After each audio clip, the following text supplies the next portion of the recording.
Okay, it is the top of the hour, so I'm going to start.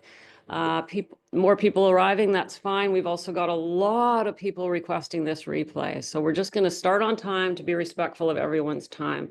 So before I get started, gals, I'm just going to ask you to stay muted, please, so that I can have a clean recording. At the end, there will be time for questions, and I won't include that in the recording, so we can have a conversation where you can feel safe and it won't be put out into the world, because I've got a lot of people asking for the recording. So what else?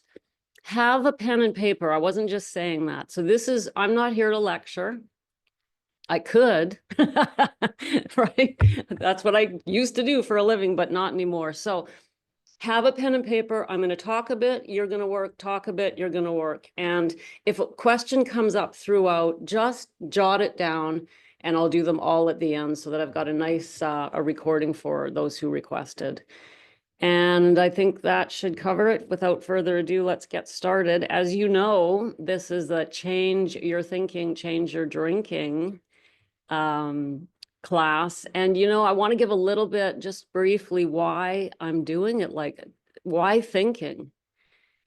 I have come to the conclusion after 7 years of sobriety and 32 years of struggle that this is where all the power lies, not just in sobriety, but in our lives. And we're hearing a lot on social media and here and there, mindset, mindset, mindset. Frankly, I think it's powerful. It's true. There's the key. The key is mindset, but a lot of it's fluff. And so for those of you, I believe a lot of it's fluff. So for those of you who don't know me, I see some people in the room who've been in my world a while, and that means you know my personality and you know that I don't pull my punches. I say it like it is. I believe we all have the power we need to change, every single one of us. And I know that there's anxiety, there's emotions that can but I know you can handle whatever comes up. And so I teach from that perspective. You are strong enough to take whatever you're facing. And so that's how I approach this. And that means that this class today, I'm going to ask you to dig. I'm going to ask you to feel some emotions that might be uncomfortable. And I'm going to ask you to change your thinking today already, right out of the gate. At the same time, that takes time. So I'm going to ask you also to take away what you've learned and work with it over time. So I just wanted to preface my talk with that because I'm asked a lot. I don't want to waste my time or yours giving you fluff, either here or on the snippets or anything that I produce. So let's go ahead and get started. This is not a lecture in mindset, it's exercises in mindset. And I guess I should say I'm Becca Jacobson. I think you probably knew that already. So why do we want to change our thoughts? Our thoughts create our emotions. This is the key. We think a thought and then we feel it. And then what do we do next? We act. And that creates our entire lives. In a very simply put, that in a nutshell is our lives. We think a thought, that creates an emotion, we behave, and that creates our reality. So if we go to the source, our thoughts, and we take control of what we're thinking, and we think about what we're thinking instead of just being led along on repeat, which is how our mind works, then we can start changing our lives. So if we think a thought and that creates an emotion, then we can change our emotions and change our lives. So we change the thought, which changes the emotion, which changes our lives. It's there. There's the power, all of it. And on the show, I often talk about triggers. So this reminds me of triggers. If I go back one screen where I said you get a thought that creates an emotion, that thought is often a trigger. It's something, our senses. So we've got 5 senses. We smell something, hear something, see something, or whatever, feel something. And that triggers a thought, which triggers an emotion, which triggers a behavior, which creates our lives. So this trigger, I talked about it this week on the snippets. I think it was yesterday when I was doing the vocabulary. If you don't know what I'm talking about, I encourage you to go back and listen to the last week of the snippets, because I feel triggers are, let's be careful. labeling ourselves as someone who can be triggered. Okay. So that's really all. I mean, I talked about it last week, but this made me think of it when I was talking here about thoughts creating emotions. Emotions create your life. Okay. So what do we do next? How do I change my thoughts? Well, today I'm going to give you a simple 3-step process for changing your thoughts. Briefly, they are: number one, adopt key foundational mindset shifts that I'm going to give to you. In other words, yeah, I'm going to tell you how to think. I'm going to be brazen enough to tell you how to think. I really am. And the reason I'm willing to do that is because that's what we're exposed to all our lives, through media, through advertising, through education, through our parents, through our society. We're told how to think. And we're taught that from, right, from birth. And so we don't think about what we're thinking. Instead, we think, well, this is the way it is. And I'm here to say, maybe that's not the way it is. And I'm not just making up crap here. There are a lot of people who believe the way I believe. I can give you resources to do further exploration. So I am going to say to you today, I want you to adopt some new thoughts, and I'm going to give them to you. If you've already got those thoughts, bonus. Number two, getting to know your own thoughts and beliefs. And number three, replacing them, the unhelpful ones, they're not all unhelpful, right? With the unhelpful thoughts and beliefs, and working with them over time to replace them so that they become automatic. You know, if we could in the next 60 minutes replace your unhelpful thoughts, we'd be done. But takes longer than that, right? So I'm going to show you, or tell you at the end, give you a process so that you can work with it over time. Because wouldn't it be nice if the new thoughts, the helpful thoughts, were automatic, right? And that unfortunately, our unhelpful thoughts are automatic. So we've got to make a shift. And that takes time to get that into the subconscious. So it's just coming up automatically. We wake up in the morning with helpful thoughts instead of unhelpful thoughts. So that takes time, and I'll give you the process for that. So let's go ahead and get started. Step number one, adopt these 3 foundational mindset shifts. If you've been listening to me, you've already heard me say these. I talk about them everywhere. The number one is, I am responsible no matter what. I see a couple clients in the room. You know that this is what you get in week 1. I say to you, okay, baby, it's time to take responsibility. What do I mean by this? As difficult as it might sound, what I mean by this is deciding that no matter what has happened to you in the past, no matter what you've been through, no matter what someone may have done to you, and I'm talking in childhood all the way back, everything, if we decide to take responsibility for that, then we move from a victim to someone who owns our lives. And what I get in response to this, and I understand it often, is, yeah, but Becca, you know, when I was 8, I was abused, or when I was in my first marriage, my husband was violent, how can that be my responsibility? And here's why. First of all, it's in the past. Second of all, what I'm talking about here is how you respond to those events. So I'm not saying you're responsible for being abused or being violated in some way. I'm not saying that you're responsible for what happened to you. Although in some cases we are. We behaved a certain way, right? And that's a whole nother sort of healing process, to forgive ourselves. But let's stay focused. I mean, I could just talk all day, right? But if we decide to choose our response to those events, that's where the power lies. Instead of going, well, here's what happened to me. Here, this happened, that happened.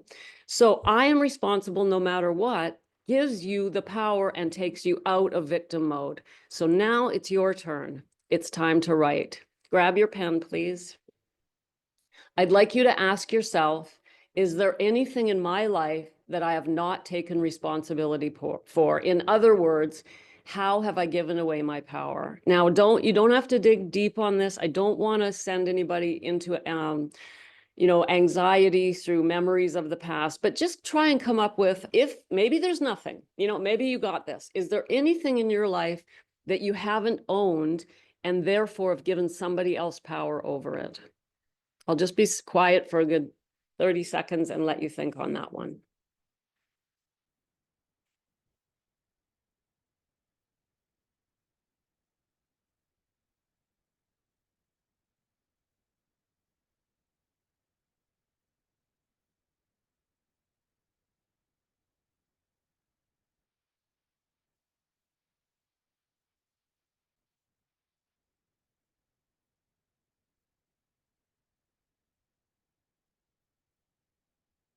What we're looking for here is situations where the thought process would be something like this. Well, you know, if only I hadn't been hurt, or if only I hadn't been through that, or if only they hadn't done this to me, or if only this hadn't happened to me. That's all victim thinking. Okay, so just look for one. There, you may have more than one, and you'll have this recording. This is worth looking at more deeply. All of this is. Okay, so hopefully you've got one, and we'll move on so that we don't run out of time. That is the first mindset shift that if you adopt it, it's a foundation that you can build on. The second one, remember, I've got 3 foundational shifts I want you to make. Then I'm going into how to change your thinking. The second one is accepting, I accept the unchangeable. Now, this one is simply, we're women and oh my God, you know, we are in charge of our families. Most of us are incredibly strong. We're educated, we have professional lives, and we take charge of situations. Here's how it's going to be in my home or whether it's at work. But the problem with this can be sometimes we're trying to control things that can't be controlled. Control people, for example. We cannot control people, any people, not our children, not our spouses, not our grandchildren. They are unchangeable. We have to accept people in our lives exactly the way they are.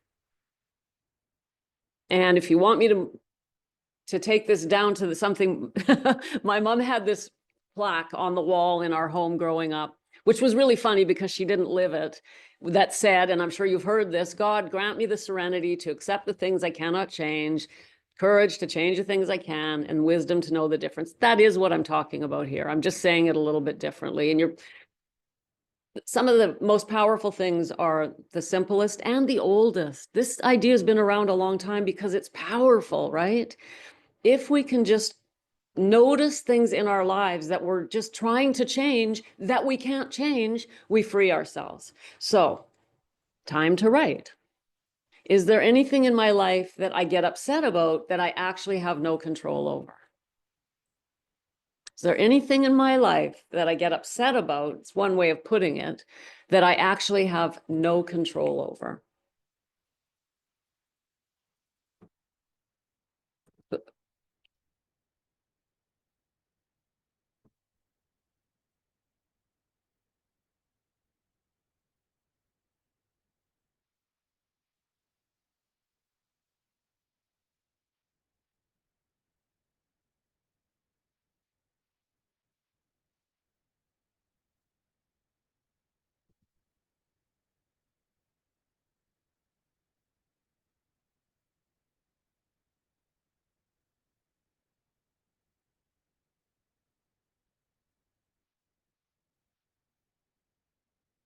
Okay, usually this is a spouse, right?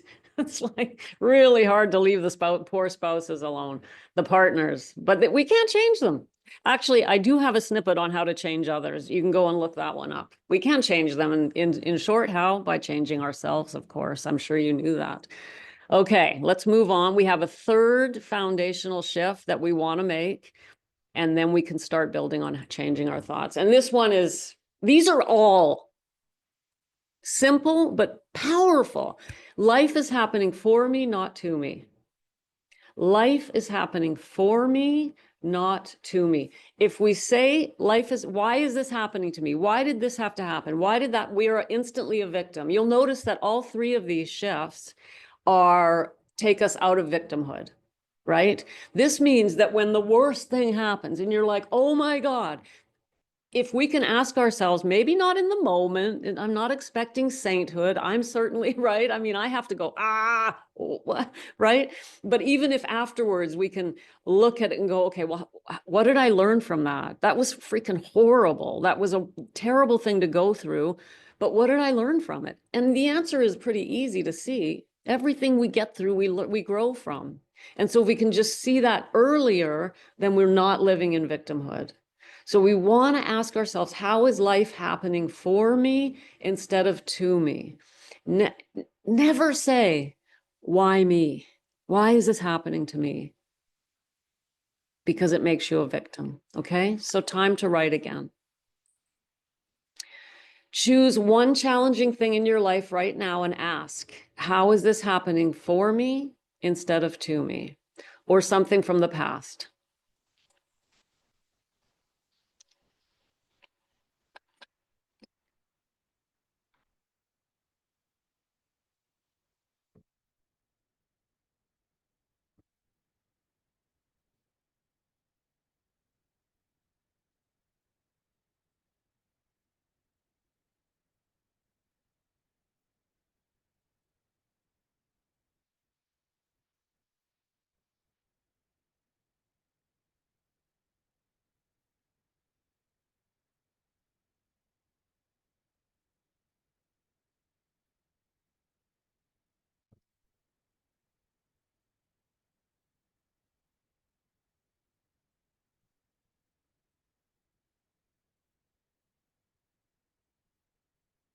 Okay. That's the three foundational mindset shifts that we build our lives on. You know what? I could stop right now and you could work with those three for the rest of your life and your life would change. I'm not going to. I have more to give you, but I just want to, I talk about this so much on the show and wherever you hear from me, email, because we tend to poo poo. I knew I had to say poo poo at some time today. It was just in the cards. We tend to poo poo the small and simple things, seemingly small and simple things. But the simplest things are the most powerful. As I said about accepting the things you can't change, that notion alone can change your life. So these three mindset shifts I just gave you, taking responsibility for everything, ownership of your life, accepting that life is happening for you and not to you, and trying not to change things you can't change. Those three things alone changed my life. Not in an instant, but when I worked with them over time, when I reminded myself, and that's what it is. It's a matter of reminding yourself, and that's hard, right? That's why I got help. I worked with a coach. I was in a community during my early recovery, especially because we forget and our emotions take over and we get taken down the path of, and then we just suddenly go, wait, what the hell is happening? Why is my everything? And then someone comes along and reminds us, well, are you doing this? Are you doing that? So it's very powerful to have help. But whether you have help or you're doing it alone, remember these three ideas. Paste them up somewhere, because every time you feel an emotionally getting out of control, it's going to be one of those three things. It is, I guarantee you. And after a while, they become habitual and your life has changed and it's easy. All of a sudden, everything's flowing. And you're like, why is everything so easy and happy? And you realize it's not that life has changed. It's how you are responding to life that's changed. And that's when you realize, oh my God, I've transformed. I really have. And I want that for you. Okay. So keep that in mind. All right. Now, step 2. We need to get to know our thoughts and beliefs before we can change them. And so I'm going to give you 2 of the most important thoughts. I mean, if you think about it, this class is change your thinking, change your drinking. Well, what are thoughts? It's just like I'm thinking of a pink vase right now. That's a thought. I'm thinking of the drive. I'm thinking of my cat. So I saw your cat, Julie, made me think of that. I'm thinking of the moon. I'm thinking of last month. I'm thinking of what I'm going to eat later. Those are all thoughts. Oh my God. Like there's just this endless. So what types of thoughts are we concerned with here? How can we pinpoint them and work with them? The 2 most important thoughts that will change our lives are who we think we are and what we believe about life. So those are the 2 that we are going to work with today. So the question I have is this isn't a write yet. I'll get you to the writing. So just listen a couple more minutes. Who do you think you are? Here's a quote for you from one of my favorite coaches, also author of 25 books, named Fred Dodson. Whoever you think you are determines your destiny.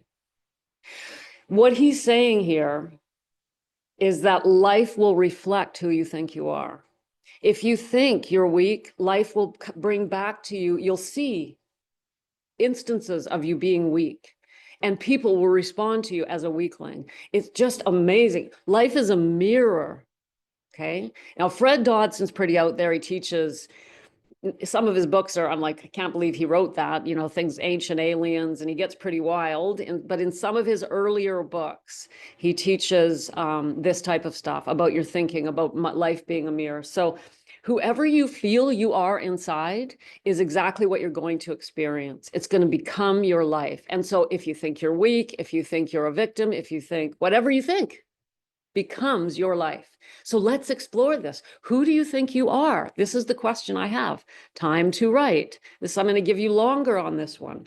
I want you to finish 10 times this sentence. I am. 10 times. Going to give you at least a full minute and a half, a good 90 seconds. I'm going to not be talking. 10 times I am.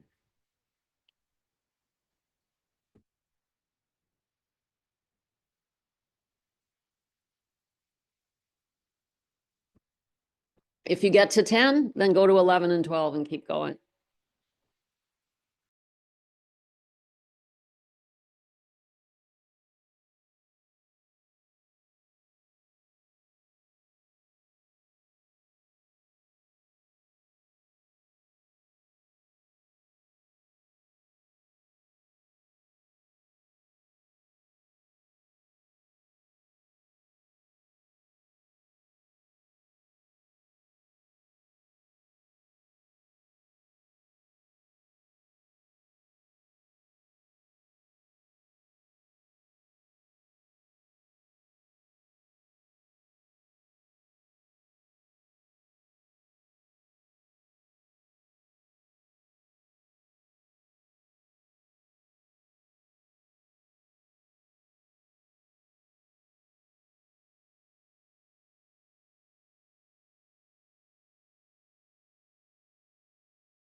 Okay.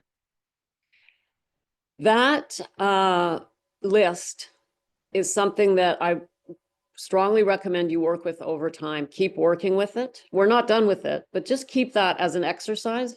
You can do it once a week, right? And see how who you are changes, who you think you are. But I'm not done yet.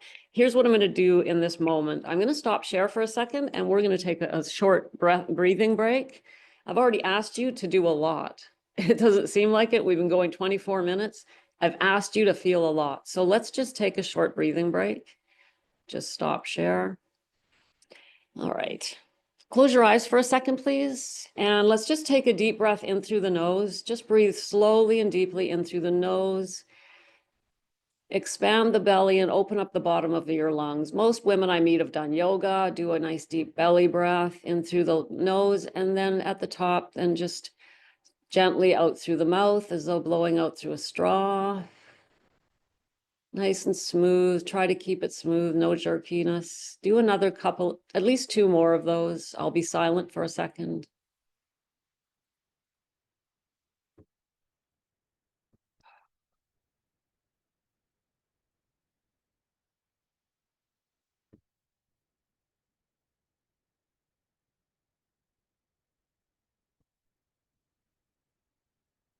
Do one more. When you breathe out, actually make it so you can hear that sound of the out breath. Let's do another one.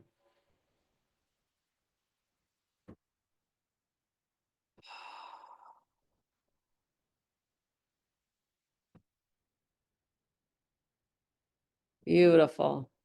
Let's just be silent for about 15 seconds. Keep the eyes closed. Just breathe normally and just feel peace.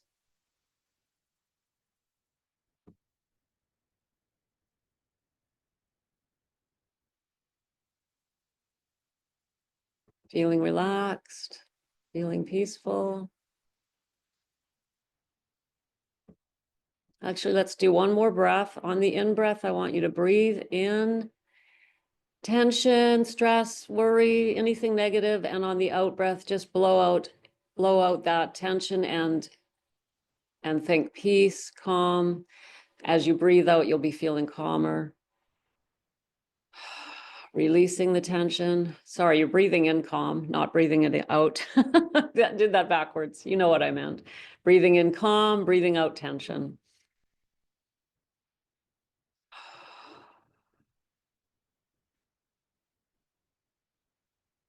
One more. Breathing in peace, breathing out tension.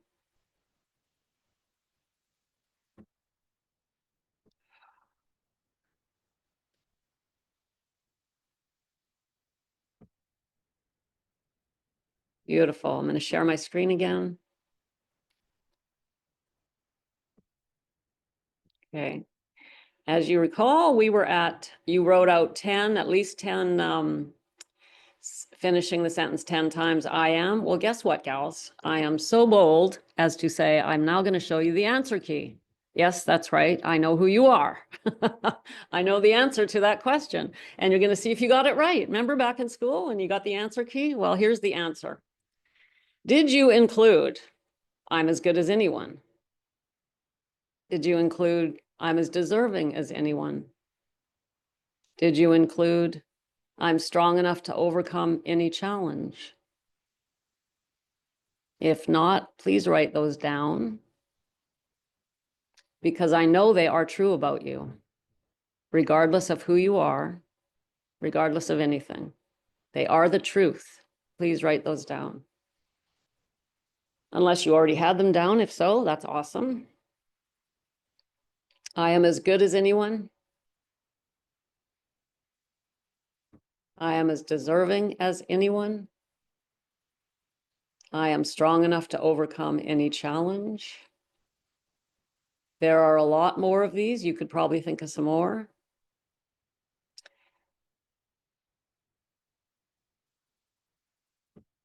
I'm guessing when we write the I am list, in the beginning at least, because it's an exercise you want to keep doing. In the beginning, we write down things like, I'm a mother, I'm a woman, I'm a professor, I'm a coach, I'm a female, right? Things like that. We want to get past that.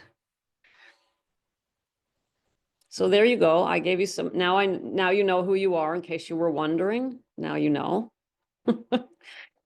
All right, let's move on to the second key category of thoughts. So that was a category of thoughts. Remember, we're changing our thinking to changing our drinking. What are you thinking about yourself? Now we've worked with that. That is something you want to keep working with.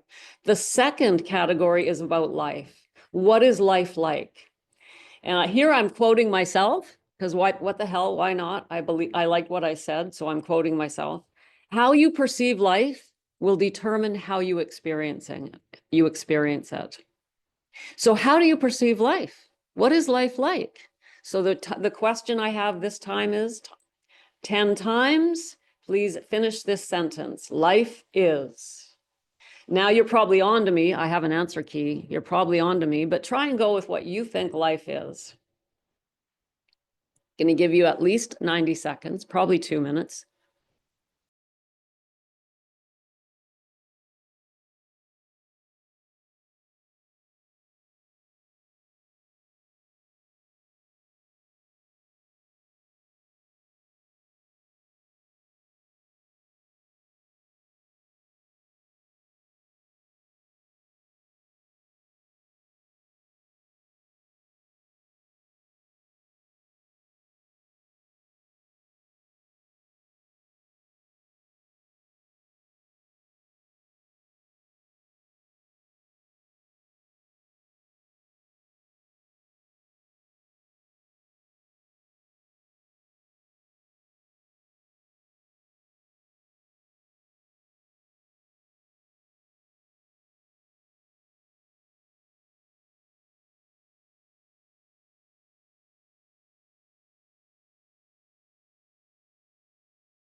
That one might have been a little more challenging. 10 things about life, right? What do I think about life? I'll give you some of my answers, some that you might want to adopt.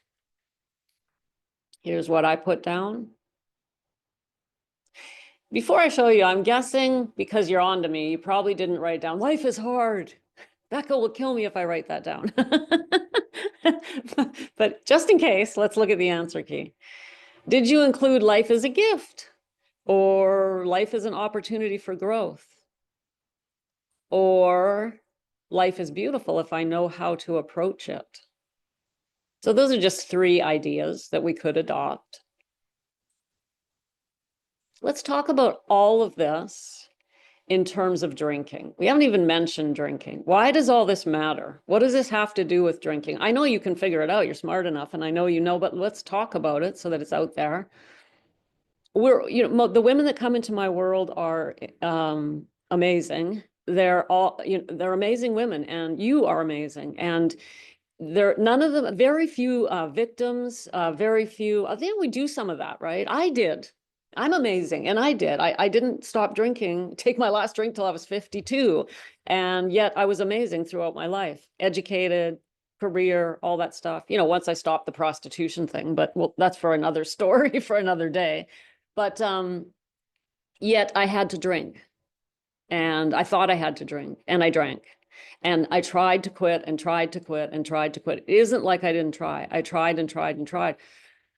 From my 20s, I was trying to quit. And so how do we get this dual thing going on? And that's what we're suffering from. The women that I meet are suffering from this dual shit, right? This dual thing where we see ourselves stepping up, raising our families, being the woman that we know we can be, being the intelligent woman, the educated woman, the professional woman, the mother, the grandmother, doing these amazing things, and yet running back to the bottle over and over and over. And it's that dual, that's what drives you nuts, right?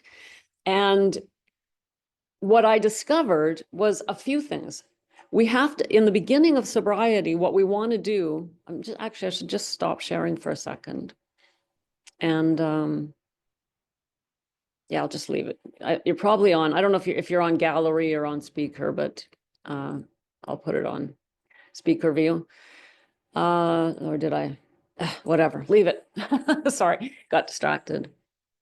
What I discovered was that this type of change that we're talking about here today is a little bit much in early sobriety. In early sobriety, what we need is just to get through the first, month or so of learning how to not run to the bottle day by day, especially when we're in a routine. For most of us, it was 4, 5, 6 p.m. It's wine time. I'm cooking dinner. I've got my wine, that kind of routine where it's. And so in early sobriety, that's all we want to do is, and we have those triggers, and we just take one day at a time with support, and we're reminded why we're doing it. But it doesn't take us long, because we're amazing, where we start getting itchy and going, okay, well, I haven't drank in a while, what else is there? And that's when we start digging in. And that's when we start building a foundation for long-term sobriety, where we know how to step up, where we don't have to run to the bottle, where each and every one of us are trying to escape something, or we wouldn't be drinking out of control. You wouldn't be here if you could stop drinking, and you're drinking to escape something. And so the questions I'm asking you to look at today, I push hard. This isn't early sobriety stuff I'm giving you today. This is recovery stuff I'm giving you today. Early sobriety stuff would be how to not drink I could spend a whole hour just telling you how to not drink tomorrow, but you can figure that out. What I want you to know is how to change your life. And so what we want to do is we take these types of really incredibly powerful mindset shifts. We work on them over time, and we wake up one morning in not too distant future and realized, holy crap, I'm a different person. I'm not short-tempered. I can stop and take a breath. I can pause in the middle of, and we realize, and I know there are women in this room who are experiencing this right now, because there are clients in the room, and I know there are clients who will see this, and I'm seeing it happen to you, and I'm hearing you share it in the group chat as we grow together. And I'm hearing things like, I asked yesterday to the in the group chat of the clients, I said, it's the end of the week. What aha did you have this week? And the answers were so encouraging, so inspiring, so amazing. I'm hearing things like, I'm not as short tempered. I showed up for my son's sports thing, and I'm usually like irritable, and I'm tired. I worked all day and I found myself feeling more open, more calm, more loving, it's that type of thing. It's just these little shifts that are so precious. These are precious changes, precious, that we no longer have to feel that tightness in our heart, our stomach, our solar plexus, where we're like, give me a glass of wine, I need to relax. We learn how to do it without the wine. And that changes our lives. So when I put stuff out into the world, whether it's the snippets or social media or email, where I say we're changing our lives, that's really all I'm talking about, is that you're just nicer. Like, even that alone, isn't that alone worth it? To just go, I'm just calmer, nicer, more patient, more loving, less trying to change people and control other people. That alone right there is just a gift, a precious, precious gift. So yeah, I just wanted to share that. And because what I'm sharing here is, if you're still needing to get, your first day of sobriety, this is pretty deep stuff. But I know you can handle it. So let's move on. I'm going to give you the answer to, I already gave you the answer to, life is a gift. It's an opportunity for growth. It's beautiful. I mean, do you wake up in the morning going, oh, yay, life is so beautiful? I know, well, you can, right? Depending on how you approach it. Okay, now part 3, or step 3, part 2, or part 1, I can do this. Step 3, so that was step 1, was finding our thoughts. Step 2 was, or no, what was step 1? I forget. Anyway, step 3 is now replacing those thoughts, right? We found the thoughts, now we have to replace them. And all we do to replace the unhelpful thoughts is work with them over time. You can't be expected to say, oh, okay, well, I wrote down I am, and there was something unhelpful there. It might be I'm impatient, I'm afraid, I'm anxious, right? We define those I am statements, define who we are. And I'm always harping on labels. Someone will say, well, I have anxiety. It's who I am. I hear that a lot, especially from people who've been diagnosed anxiety disorder, or I'm just an anxious person. If we believe that we're anxious, we will be anxious. That's just the way it is. And so we want to replace those thoughts. And if we do, and we work with them over time, we change. So, but how do we replace them? It's a matter of deciding what thought we were going to use instead. And then over time, reminding ourselves, it's repeat, day after day. And they become a new thought pattern. So it's time to write again. I'd like you to go through both of your lists. Now, we don't have, we've got 20 minutes, so I can give you 5 here. Go through both of the lists, the I am and life is, and replaced at least 2 unhelpful thoughts with something you can think instead when those come up. I mean, unless you had none, unless both of your lists were all wonderful thoughts. Remember, let's be honest here, because we want to find beliefs. When I say thoughts, by the way, I'm talking about beliefs. What do you believe about yourself? What you think about yourself means you believe it about yourself. So replace 2, find 2 on the list that you're like, whoa, that's not helpful. I'd like to think this instead, and write down the thought you want to think instead. I'll stop talking now.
Okay.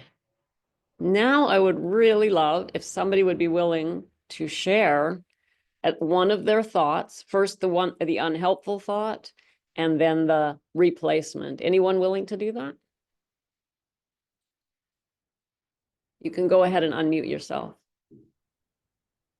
I can do one. Thank you, Eleonora, and welcome. Hi, Becca. Nice to Okay, see so you. I'm sorry. I said, nice to see you. Nice to see you here. Oh, nice to be here. Thanks. My unhelpful belief or thought was that life is conflictive. And I replaced it with life is very rich and sometimes two realities seem to coexist, and this is totally okay. Wow. That's amazing. How does it feel? What's the feeling you get when you write that new thought? Relief. Like I can just Beautiful. kind of surrender to that and not have that negative emotion connected with the belief, but rather just accept it. That's so beautiful. That's amazing. Good for you. Okay. And now you just so did you recognize that thought life is conflicting? Was that right? You said conflicting? Mhm. Yeah. Is that a thought that you've had for a long time and you recognized it right away?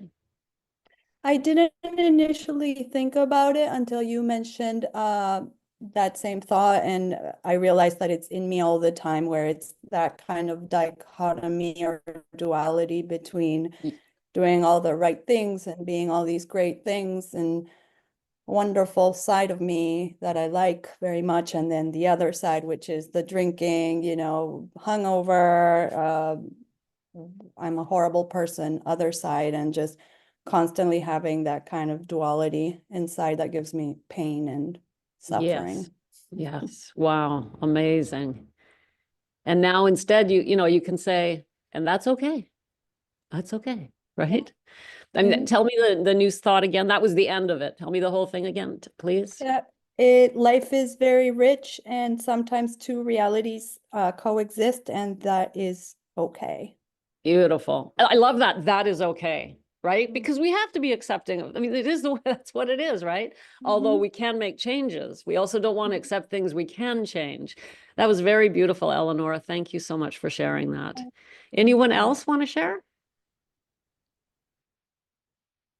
I hope I said your name right, by the way, Eleonora. Oh, good. I will. Awesome. Who's talking? Julie. Oh, Julie. Awesome. I just put life is hectic. And Okay. what I changed that to is that it's full of experiences instead of you thinking about it being hectic all the time, always on the go. Think about, the things you're experiencing and, in different ways and good times, happy times, instead of just like feeling like you're just on autopilot as you've used before. Yeah. Um, so yeah, Awesome. it can be fun.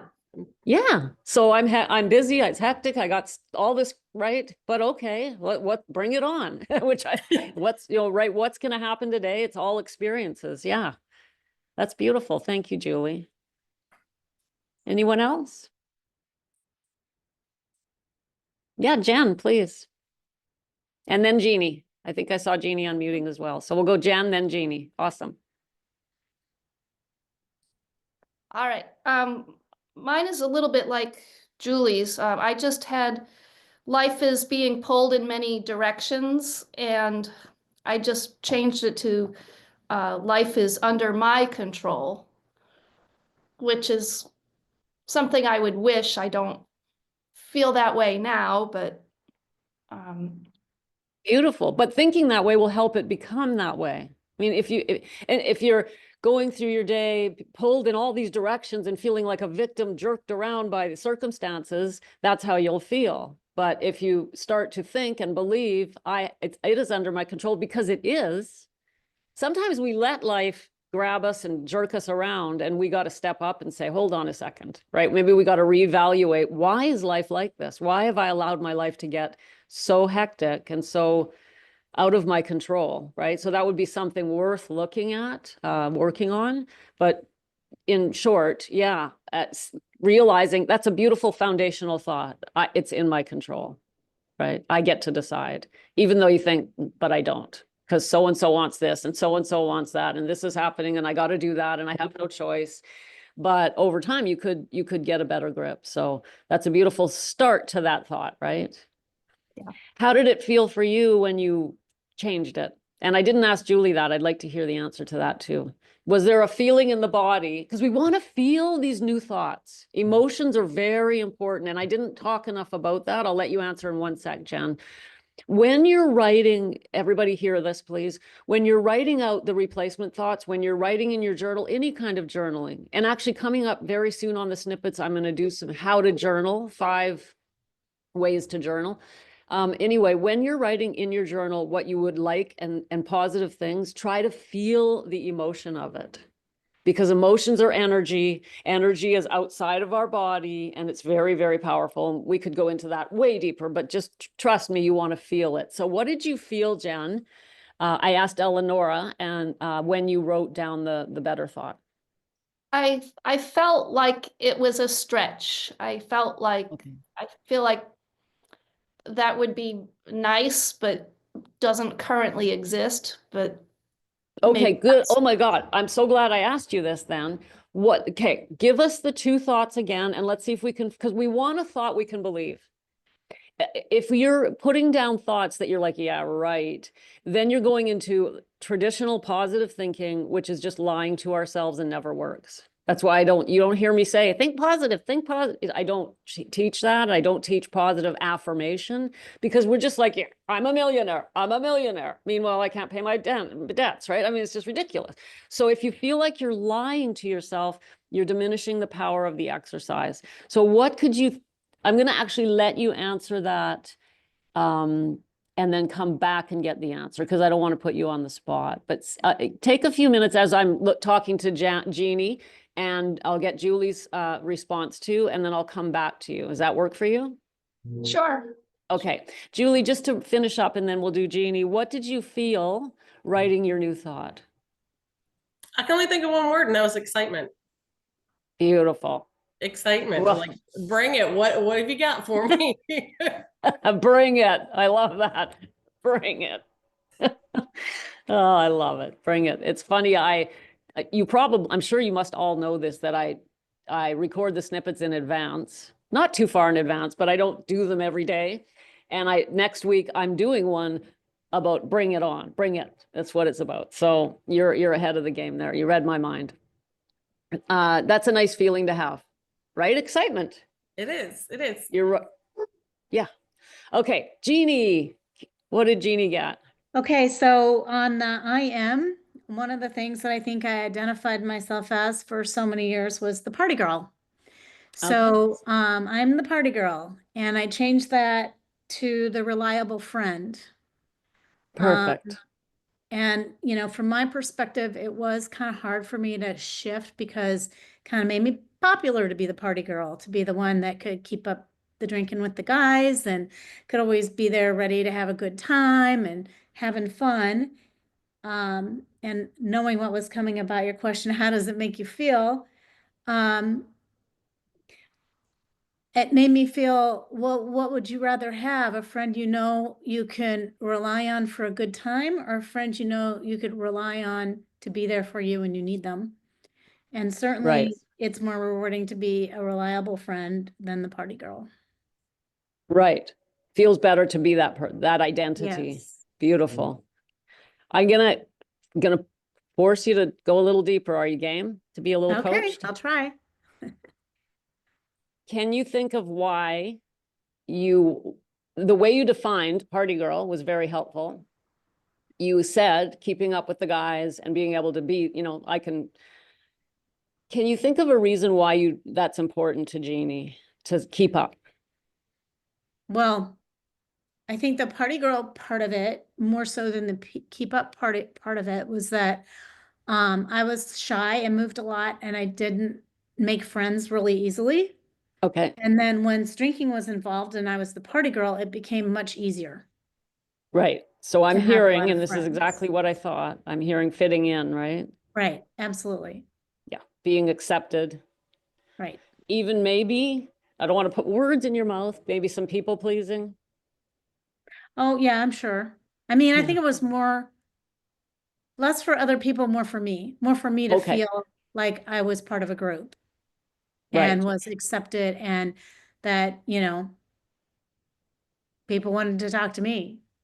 Yes. Which is really important as humans. We need to fit in to feel. Right. People who think they can live on an island, it doesn't work. No man is an island, as they say. So that's Yeah. beautiful. That's powerful. So tell me again how you felt when you wrote your new thought, just to remind me. I think I could only compare it in how I would feel on the other side of that, in terms of if I'm looking at somebody that I know, who is the person that I go to, that is the person that you have a authentic relationship with. And that's the reliable friend, not the party girl. And so to me, it seemed more authentic and more Beautiful. meaningful to be a reliable friend than a party girl. Beautiful. Those are beautiful emotions, to feel authentic and reliable. That must be a feeling of relief inside. It's like, I'm Yeah. authentic. Beautiful. Awesome. Jen, how'd you do? I don't know. Okay, let's see if we can help Jen out here. So tell us again the original thought, the unhelpful thought. The unhelpful thought was life is being pulled in many directions. Okay. And the new thought is life is under my control. Maybe emphasizing the my part Okay. of that. And Jen feels like that is too much of a stretch. It is not under my control. If you knew my life, people are pulling me in all these directions, and I can't just go, no, don't have the control over that. So what thought can we give Jen that's somewhere in between the two that she can maybe live with and feel some relief? Anybody? I have one suggestion, Please. and that is take the word pulled out of there. That's the first thing, because you're being a victim if you're being pulled. And really, life is full of many responsibilities. And then maybe you can rethink how that becomes more of a positive than a negative. Because you're not really being pulled, right? You just have a lot of balls to juggle and a lot of balls in the air. Nobody's forcing you. Beautiful, Jeannie. Yeah, and you could try, and to just add to what Jeannie just said, you could say life is full of responsibility, but I can handle it. And over time, Jen, if it really is too much, you could reorganize your life with help. Like sometimes we really do have to look at our lives and go, okay, this isn't going to last. I'm not growing. This is a miserable life. And I need, not a miserable life, but you know what I mean? I'm unhealthy and I'm not. And so we actually have to sometimes step up and tell other people or work or whatever, make changes significant enough that we have room to grow. Because if you're not looking after yourself and growing, you can't be of very much use to others. We have to come first so that we can serve others. So thank you for all of 4 of you. Is anyone else before we move on that wants to share? I'm definitely not done. Okay. Fair enough. Thank you all 4 of you for that was amazing. Yay. Okay. Now, step 3, part 2, which we've already talked about, is working with these replacements over time. Okay. And this brings me to, how do you work with them over time? Well, of course, you can use them kind of like a New Year's resolution or some sort of goal that you've had, or try to do it on your own, which we can do.